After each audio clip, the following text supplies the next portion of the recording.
अपने गांव आए हैं। गांव तो गांव है, अपना माटी है, ये तो इससे आप अलग नहीं हो सकते हैं। आज पश्चिम बंगाल में मैं जहां रहता हूं, मेरे विधानसभा के लोग जितना खुश हुए थे मेरे चुनाव जीतने पे, उससे कई गुना ज़्यादा खुशी मेरे गांव के लोगों को हुई थी कि मेरे गांव के लोग कभी राजनीति में बहुत रूप से सक्रिय नहीं रहे और कोई बड़ा चुनाव भी नहीं लड़ा। ऐसी स्थिति में चुनाव जीतने की खुशी थी। बाद में जब मैं मंत्री बना तो मेरे पूरे जिला में, गाजीपुर और विशेषकर बक्सर, मेरे पूरा विधानसभा में बहुत बड़ी संख्या में लोग पूर्वांचल के लोग हैं, आरा, बलिया, छपरा, बक्सर, गाजीपुर, बनारस, तो इन लोगों का मेरा समर्थन भी था जोरदार। और अब जीतने पे खुशी होना स्वाभाविक है। और ऐसे भी अपने पैतृक गांव, अपने बुजुर्गों का आशीर्वाद लेने, कुल देवी का दर्शन करने, ये सब मेरे कार्यक्रम में था। उसके नाते मेरा आना हुआ और लोगों का ये उत्साह देखकर मन बहुत प्रसन्न है मेरा। मैं यहाँ समय नहीं बिताया हूँ, कभी 1 दिन के लिए, कभी 2 दिन के लिए मैं गाँव आया। अब तो आजकल 2-4 घंटा वाला सफर होता है। उसके बावजूद भी लोगों का इतना अपनत्व, इतना प्यार, जिनका मेरे से कोई मतलब नहीं है, जो मुझे कभी सामने से मिला नहीं है, ऐसे लोगों को भी सिर्फ इस बात की खुशी है कि मेरा कोई भाई बंगाल में जाके मंत्री बना है। तो ये अपनत्व है जो दिख रहा है और मैं आभारी हूँ इन सभी लोगों का जिन्होंने मुझे इतना स्नेह दिया, इतना आशीर्वाद दिया। बंगाल में आपको नई जिम्मेवारी मिली है, कैसे निर्वहन करेंगे? 30 साल का राजनीतिक अनुभव है, जिम्मेवारी निभा लेंगे हम लोग को। आज तक जब पार्टी ने जो दिया है जिम्मेवारी, खूब बढ़िया से निभाया। इस बार सरकार में काम करने का मौका मिला है और पिछले 2 महीने से निरंतर हम लोग उसी के क्रम में काम कर रहे हैं। आने वाले दिनों में मेरा शहर और बंगाल दोनों ही आपको एक नए रूप में चमकता हुआ बंगाल, विकसित बंगाल, खुशहाल बंगाल देखने को मिलेगा। ममता बनर्जी ने अपने ही नेताओं को हड़काया है कि टीएमसी में रहकर बीजेपी के लिए काम मत करो। थप्पड़ मारने का वीडियो भी वायरल हो रहा है। देखिए, ममता बनर्जी जी अपने पार्टी के लोगों को गद्दार कर रहे हैं। अब आपको ये समझना होगा कि अगर अपना पार्टी छोड़ना और पार्टी से बाहर निकलना गद्दारी है, तो इस देश का सबसे बड़ा गद्दार का नाम ममता बनर्जी है, जिन्होंने सारा जीवन कांग्रेस किया और कांग्रेस को तोड़कर नई पार्टी बनाई। सिर्फ पार्टी नहीं बनाई, कांग्रेस के सारे नेताओं को तोड़ा, अपना पार्टी में लिया, सीपीएम के लोगों को लिया और जीवन भर जोड़ तोड़ की राजनीति ही वो की है। अब जब उनके साथ यही हो रहा है, ये तो कलयुग है, जो करिएगा यहीं भर के जाना है। वो जिस तरीके से तानाशाही चला रही थी, उनके तानाशाही वाले शासन में कोई रहने को तैयार नहीं है।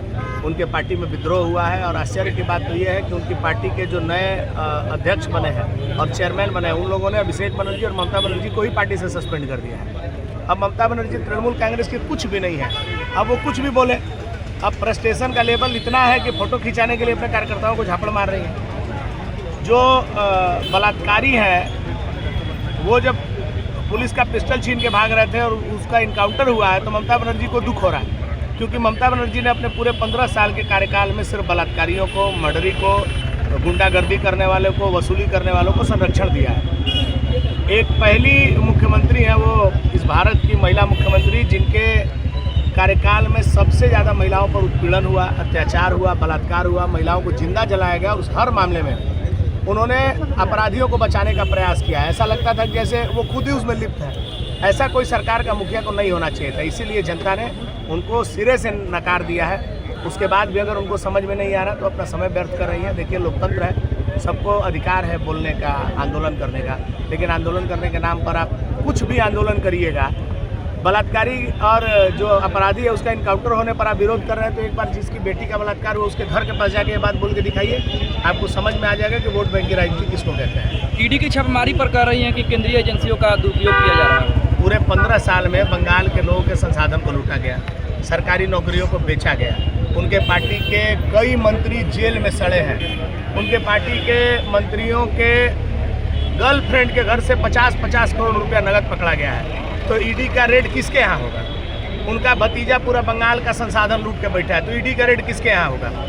अवैध रूप से जमीन कब्जा करके बैठे हैं, तो बुलडोजर कहाँ चलेगा? जो भ्रष्टाचार करेगा, जो अपराध करेगा, उसी के खिलाफ कार्रवाई होगी ना। कि अगर मान लीजिए आप अपराध किए हैं तो आपके खिलाफ कार्रवाई नहीं हो, तो कहा जाएगा कि बीजेपी बढ़िया है। जो लोग अपराधी हैं उनके खिलाफ कार्रवाई होगी, क्योंकि प्रधानमंत्री जी ने नारा दिया, सबका साथ सबका विकास, और बंगाल में सबका हिसाब होने का क्रम जारी है। और इसी हिसाब के क्रम में सारे लोगों का पोल पट्टा खुलेगा और ये जेल जाएंगे। 24 जुलाई को बंगाल में राज्यसभा के 3 सीटों पर उपचुनाव होने को है। ऐसे में जो 3 सांसद बागी हैं उन्हीं को बीजेपी अपना उम्मीदवार बना देगी। ये राजनीति है।